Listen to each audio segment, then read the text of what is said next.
ಎಲ್ಲರಿಗೂ ನಮಸ್ತೆ. ನಾನು ವರ್ಧನ್ FMCG ಕಂಪನಿಯಿಂದ ಮಾತಾಡ್ತಾ ಇರೋದು, ಆಶಾ ವಿವರ್ಧನ್ ಅಂತ ಹೇಳಿ. ಕೆಲವು ದಿನಗಳಾದ್ಮೇಲೆ ಮತ್ತೆ ಒಂದು ವಿಡಿಯೋ ಮಾಡ್ತಾ ಇದ್ದೀನಿ. ಉದ್ದೇಶ ಅಷ್ಟೇ, ಅಂದ್ರೆ ನಮ್ಮ ನಡವಳಿಕೆಗಳು ಯಾವ ರೀತಿ ಇರಬೇಕು.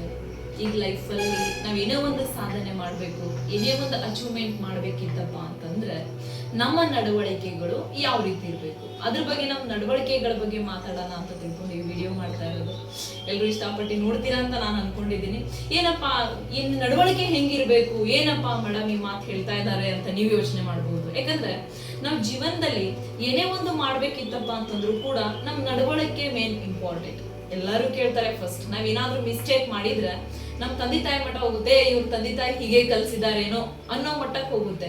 ಆ ರೀತಿ ಸಿಚುವೇಶನ್ ನಮಗ್ ಬರಬಾರ್ದಪ್ಪ ಅಂತಂದ್ರೆ ಫಸ್ಟ್ ನಾವಿರ್ತಕ್ಕಂಥ ಸ್ಥಾನದಲ್ಲಿ, ನಾವಿರ್ತಕ್ಕಂಥ ಜಾಗಗಳಲ್ಲಿ ನಮ್ಮ ನಡವಳಿಕೆಗಳು ಕರೆಕ್ಟ್ ಆಗಿರ್ಬೇಕು. ಕರೆಕ್ಟ್ ಅಂದ್ರೆ ಯಾವ ರೀತಿ ಇರ್ಬೇಕು, ಏನ್ ಕರೆಕ್ಟ್ ಇದೆ ಪ್ರಪಂಚದಲ್ಲಿ, ಏನ್ ಕರೆಕ್ಟ್ ಇದೆ, ಯಾವ್ದು ಸರಿಯಾಗಿದೆ ನಾವ್ ಯೋಚನೆ ಮಾಡ್ತೀವಿ. ಸರಿಯಾಗಿರೋದು ಒಂದಿದೆ ಮಾ ಫ್ರೆಂಡ್ಸ್, ಅದೇನಪ್ಪಾ ಅಂತಂದ್ರೆ ನಾವು ದಿನಾ ಬೆಳಗಾದ್ರೆ ಇದು ನೋಡ್ತೀವಿ, ಕನ್ನಡಿ ಅಂತ ಹೇಳಿ. ಎಲ್ರಿಗೂ ಗೊತ್ತಿರುತ್ತೆ ಕನ್ನಡಿದ ಬಗ್ಗೆ. ಆ ಕನ್ನಡಿ ನಾವ್ ಯಾವ ರೀತಿ ಇದೀವೋ ಅದೇ ರೀತಿ ನಮ್ಮ ಮುಖಗಳನ್ನ ನಮಗ್ ತೋರಿಸುತ್ತೆ. ನಾವ್ ಚಲೋ ಇದ್ರೆ ಚಲೋ ತೋರಿಸ್ತೈತಿ, ನಾವ್ ಚಲೋ ಇಲ್ಲ ಅಂತಂದ್ರೆ ಚಲೋ ತೋರ್ಸಂಗಿಲ್ಲ. ಆದ್ರೆ ಬಣ್ಣದ ಮಾತ್ರ ಕನ್ನಡಿ ಯಾವತ್ತೂ ತೋರ್ಸಲ್ಲ. ಆ ಕನ್ನಡಿ ಯಾವ ರೀತಿ ಇದ್ದಂಗೆ ಇರುತ್ತೋ ಅದೇ ರೀತಿ ನಾವು ಕೂಡ ನಮ್ಮ ಲೈಫ್ ಅನ್ನು ಕೂಡ ಇದ್ದಂಗದ್ರಲ್ಲೇ ನಾವು ಚೇಂಜಸ್ ಮಾಡ್ಕೊಂಡು ಲೈಫ್ ಲೀಡ್ ಮಾಡ್ಬೇಕಾಗಿದೆ. ಒಂದು ಸಣ್ಣ ಎಕ್ಸಾಂಪಲ್ ನಾನು ನಿಮ್ಗೆಲ್ರಿಗೂ ಹೇಳಕ್ ಇಷ್ಟಪಡ್ತೇನೆ. ಏನಪ್ಪಾ ಎಕ್ಸಾಂಪಲ್ ಅಂತಂದ್ರೆ, ಹೀಗೆ ಒಬ್ಬ ಅಜ್ಜ ಒಂದು ದಿನ ಕೂತ್ಕೊಂಡು ಒಂದು ಸಣ್ಣ ಕನ್ನಡಿನ ಒರೆಸ್ತಾ ಕೂತಿರ್ತಾನೆ. ಆ ಕನ್ನಡಿ ಒರೆಸೋದನ್ನ ಏನ್ ಮಾಡ್ತಾನೆ, ಒಬ್ಬ ಯುವಕ ನೋಡ್ತಾನೆ. ಬಹಳ ಹೊತ್ತಿಂದ ಬಹಳ ಏನೋ ಒಂದು ಖುಷಿದಿಂದ ಆ ಅಜ್ಜ ಕನ್ನಡಿ ಒರೆಸ್ತಿರ್ತಾನೆ. ಅದನ್ನ ನೋಡಿ ಹುಡುಗ ಕೇಳ್ತಾನೆ, ಅಜ್ಜ ಏನದು, ಎಷ್ಟೊತ್ ಮಠ ಆಯ್ತು ನೀನ್ ಆ ಕನ್ನಡಿ ಒರೆಸ್ತಿದ್ಯಾ, ಏನಿದೆ ಅದ್ರಲ್ಲಿ, ದಿನ ನೋಡೋಂಥದ್ದು ವಸ್ತುನೇ ಇದೆ, ಹೊಸದೇನಲ್ಲ, ಅದನ್ನ ಯಾಕೆ ನೀನ್ ಅಷ್ಟು ಇಂಪಾರ್ಟೆಂಟ್ ಕೊಡ್ತಾ ಇದೀಯಾ ಅಂತೇಳಿ ಹುಡುಗ ಕೇಳ್ತಾನೆ. ಅವಾಗ ಅಜ್ಜ ಹೇಳ್ತಾನೆ, ಅದಕ್ಕೆ ಇಂಪಾರ್ಟೆನ್ಸ್ ಕೊಡೋದಲ್ಲ, ಅದ್ರದ್ದು ನಾವ್ ಹೇಗಿದೀವೋ ಅದೇ ರೀತಿ ನಮಗ್ ತಿಳಿಸ್ಕೊಡ್ತೈತಿ. ಕೆಲವೊಂದು 3 ಮಾತುಗಳನ್ನ ನಾನು ನಿಮಗೆ ಹೇಳ್ತೇನೆ ಅಂತ ತಿಳ್ಕೊಂಡು ಅಜ್ಜ ಏನ್ ಮಾಡ್ತಾನೆ, ಆ ಹುಡುಗನಿಗೆ ಹೇಳ್ತಾನೆ. ಏನ್ ಆ 3 ಮಾತಪ್ಪ ಅಂತಂದ್ರ, ನೀನ್ ಹೋಗಿ ಕನ್ನಡಿ ಮುಂದೆ ನಿಂತ್ಕೊಂಡಿದ್ಯಪ್ಪ ಅಂತಂದ್ರ ನೀನ್ ಹೇಗಿದೆಯೋ ಹಾಗೆ ತೋರಿಸುತ್ತೆ, ನೀ ನಕ್ರ ನಕ್ಕಿ ತೋರಿಸುತ್ತೆ, ನೀ ಹತ್ರ ಅತ್ತಿ ತೋರಿಸುತ್ತೆ, ಅದೇ ಕನ್ನಡಿ ಲಕ್ಷಣ ಅಂತ ಹೇಳ್ತಾನೆ. 1ನೇ ಮಾತೆ ಹೇಳ್ತಾನೆ. ಮತ್ತೆ ಇನ್ನೊಂದು ಏನಪ್ಪಾ ಮಾತಂತಂದ್ರ, ಕನ್ನಡಿ ಮುಂದೆ ನಾವು ನಿಂತ್ರ ಮಾತ್ರ ನಮ್ಮ ಮುಖ ಕಾಣುತ್ತೆ, ನಾವು ನಿಲ್ಲಲಿಲ್ಲ ಅಂತಂದ್ರೆ ನಮ್ಮ ಮುಖ ಕಾಣಿಸಲ್ಲ, ಯಾರು ಕಾಣಿಸಲ್ಲ. ನಾವ್ ಯಾರಾದ್ರೂ ಇದ್ದಾಗ ಮಾತ್ರ ಕನ್ನಡಿಯಲ್ಲಿ ನಾವು ಕಾಣಿಸ್ತೀವಿ, ನಾವ್ ಇಲ್ಲ ಅಂದ್ರೆ ಕಾಣಿಸಂಗಿಲ್ಲ ಅನ್ನೋ ಮಾತನ್ನ ಅಜ್ಜ ಹೇಳ್ತಾನೆ. 2ನೇ ಮಾತು.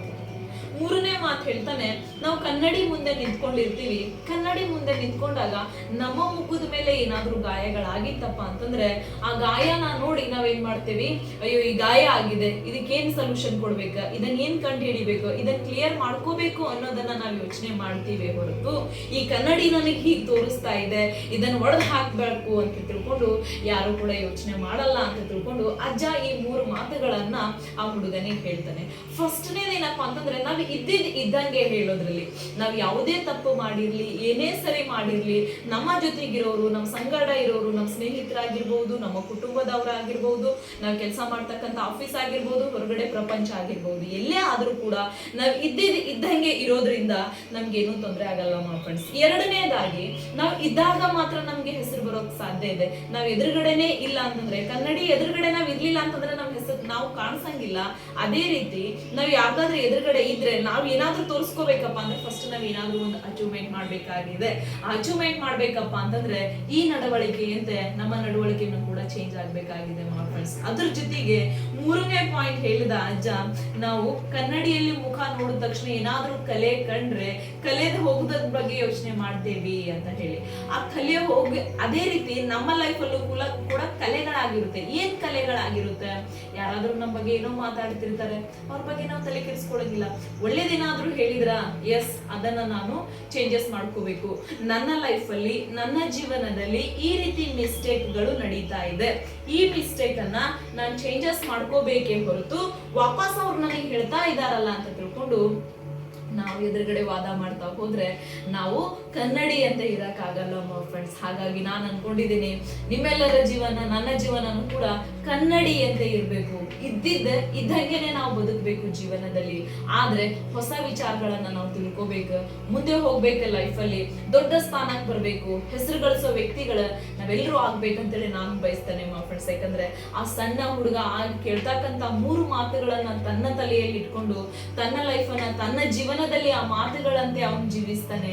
ಅದೇ ರೀತಿ ಆ 3 ಮಾತುಗಳು ಕೂಡ ನಮ್ಮ ಜೀವನದಲ್ಲಿ, ನಿಮ್ಮ ಜೀವನದಲ್ಲಿ ಅದನ್ನ ಅಳವಡಿಸ್ಕೊಂಡ್ವಪ್ಪ ಅಂತಂದ್ರೆ ನಾವು ಕೂಡ ಕನ್ನಡಿಯಂತೆ ಶುಭ್ರವಾಗಿ ಇದ್ದಂಗೆನೆ ಇದ್ದಾಗ ತೋರಿಸೋದು, ಕಲೆಗಳಿದ್ರೆ ಕಲೆಗಳು ತೋರಿಸೋದು, ಇದೇ ಪ್ರಕಾರ ನಮ್ಮ ಜೀವನನೂ ಕೂಡ ಆಗಿರುತ್ತೆ ನಮ್ಮ ಫ್ರೆಂಡ್ಸ್. ಹಾಗಾಗಿ ನಾನ್ ಬಯಸ್ತೇನೆ ನೀವು ಕೂಡ ಎಲ್ಲರೂ ಕನ್ನಡಿ ತರ ಆಗ್ರಿ. ಯಾಕಂದ್ರೆ ಜೀವನದಲ್ಲಿ ಅಚೀವ್ಮೆಂಟ್ ಮಾಡ್ಬೇಕಾಗಿದ್ದು ಬಹಳ ಇದೆ. ಎಲ್ಲರೂ ಸಾವಿರಾರು ಜನ ಸಾವಿರಾರು ರೀತಿ ಮಾತುಗಳು ನಮ್ಗೆ ಆಡ್ತಾರೆ ಅಂತ ಹೇಳಿ ಎಲ್ಲಾರ ಬಗ್ಗೆನೂ ನಾವು ತಲೆ ಕೆಡಿಸ್ಕೊತ ಕೂತ್ಕೊಂಡ್ವಪ್ಪ ಅಂತಂದ್ರೆ ನಾವು ಲೈಫಲ್ಲಿ ಅಚೀವ್ಮೆಂಟ್ ಮಾಡಕ್ ಆಗಲ್ಲ.